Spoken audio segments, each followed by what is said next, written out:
What's up guys and welcome. You are watching Fazi Fitness. So who is that one bodybuilder who comes to everyone's mind when we talk about having the smallest waist in the bodybuilding history?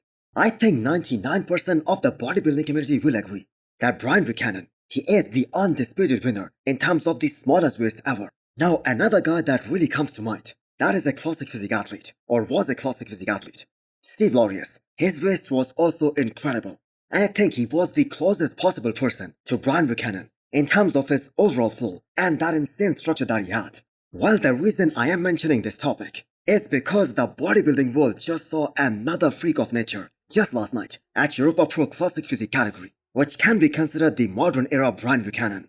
Now, keep in mind, this guy did not place in the top 3 last night, but I must say those proportions, they just cannot get any better than that. What Yemi presented last night, that was so damn good. So he is another one of those tall guys. And let's just hope that he isn't already maxed out for classic physique. Because with that height and that kind of frame, it's just a matter of time. And this guy is gonna start winning shows. And he will be on the Olympia stage. So this was Yemi's first ever top 5 placing. And he seemed extremely satisfied with the look that he presented last night.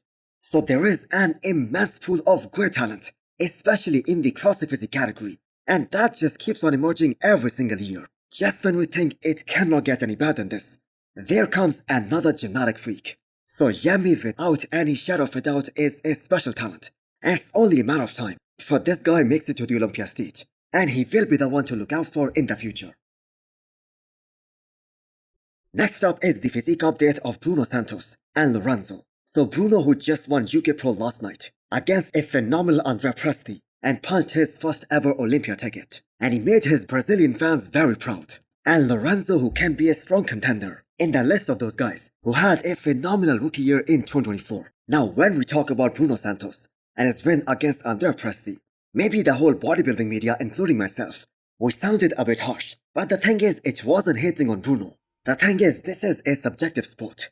And sometimes the fans, they just do not agree with the final decision of the judges. And this was actually one of those cases. But now that it is in the history books, I for one cannot wait to see Bruno Santos compare with the best of the best at this year's Olympia stage, which again, by the way, is gonna be his Olympia debut. Now this guy is another freak for sure. He really made a massive impact in pro bodybuilding this year. He has that insane amount of mass, very muscular. I mean his immense size, that was even evident in Italy against a guy like Hunter Labrada.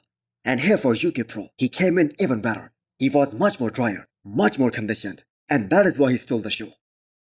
Now I have to say Lorenzo's potential, that is just insane. One of those pros who was all ready for his pro debut. He was so impressive in both the shows, and I am so glad to see him bringing that world-class conditioning to the stage. And that too in 2 shows back to back. And the thing is, that is something that is always expected from any IFB pro. So his chest development, that is just so damn incredible. Now I have no idea whether Lorenzo is gonna go for France Pro in 2 weeks time, or is he done for the season? Because I think he isn't very far from his first professional win. Because the thing is, none of us thought that Bruno would beat a guy like Andrea Presti, after Presti was able to beat him very convincingly in Italy. And what happened this past weekend, that is a proof that anything can happen, especially on the day of the show in bodybuilding. So Lorenzo is definitely gonna be the next generation of men's open bodybuilders who are gonna be talked about for years to come. So this recent picture of James Hollinghead with Jordan Hutcherson and another guy in there, Jordan Gomez, who's standing in between them. And by the way, who is also an IFB pro. That just goes to show us the massive size difference between these guys. So James Hollinghead is pushing beyond 300 pounds right now, especially in this off-season.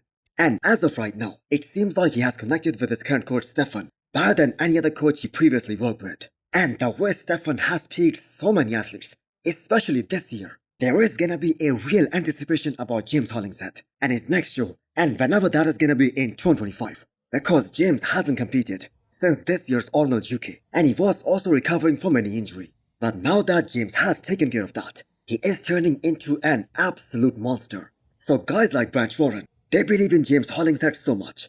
Because the thing is, we haven't seen the best of him yet. Now he looked really impressive at this year's Arnold. But that was just trial and error on how to peak perfectly. And James actually did that all by himself. And he was able to place a very respectable top 5. Now James has a lot of muscle on his frame. And he is gonna be considerably bigger in 2025.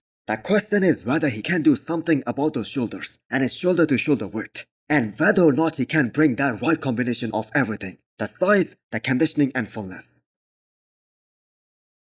So Jordan Hutcherson conducted himself as a true professional, utilizing the post-show rebound to the best of his ability, and the result is right there. So he is more than 5 weeks post-show, which by the way was Texas Pro. And that conditioning on him right now, that looks so damn good, even though he is in the rebound phase. So Jordan had a rough start to the year, to the contest season, which started at Chicago Pro. He was simply overlooked so much in the prejudging, and he fought his way back into the top 5, when he wasn't even in the first call out of 8 guys at the prejudging. But Jordan really showed what he is truly capable of at this year's Tampa Pro, where he placed 3rd, and at this year's Texas Pro, where he finished 2nd behind Andrew Jack and ahead of Nathan Appler. So at Tampa Pro, he was able to beat a guy like Vlad, who is a former Olympian, and he was actually even better at Texas Pro. But the thing is, the results of Texas Pro, they were already written on the wall. And on top of that, Andrew came in so much better than last year, and he just became the talk of the town for weeks after that show. And people really did not discuss the other guys, which were Jordan and Nathan Appler. Now he has a very nice shape, very impressive flow, and since the shredded glutes, they are valued a lot in the current bodybuilding, this guy knows how to get them peeled. He was very consistent with his peak in all 3 of the shows that he did in 2024. So he got his pro card back in 2021. So he is relatively young in the pro league, especially in the pro ranks. So that being said, placing 2nd and 3rd in 2 shows back to back, that is really impressive. So in 2025, Jordan is coming to secure his Olympia spot, and he plans to take this upcoming off season as serious as he does the prep. And I think he will be the guy to look out for in 2025. Next up is the 4 weeks out physique update of Jose Manuel, aka Josema Beast. So when Wesley was asked that who is that one guy who can shock a lot of people in classic physique, and the one who isn't on anyone's radar, he mentioned Josema Beast. So the guy is famous for his mind-blowing back and his insane level of conditioning. So in his rookie year as a classic physique pro, he was able to win 2 shows back to back, and that too very convincingly. And now he is getting ready to make his Olympia debut in classic. Now most of us want to see him excel in the men's open bodybuilding, because that was the one where he made his IFB Pro debut and placed a very respectable 4th at Emperor Classic Spain last year, and beating guys like Roman Fierce and Christian Volsky. But I have to say he has seen more success as a classic physique athlete so far. And who knows, he might be fighting for a top 10 finish this year at his first ever Miss Olympia, or maybe even higher than that. Now his back double biceps, that certainly makes it into the list of those guys who has some of the best backs in classic physique right now. So hit the thumbs up button if you liked the video, and smash the subscribe button if you wanna come back for more. Thanks for watching.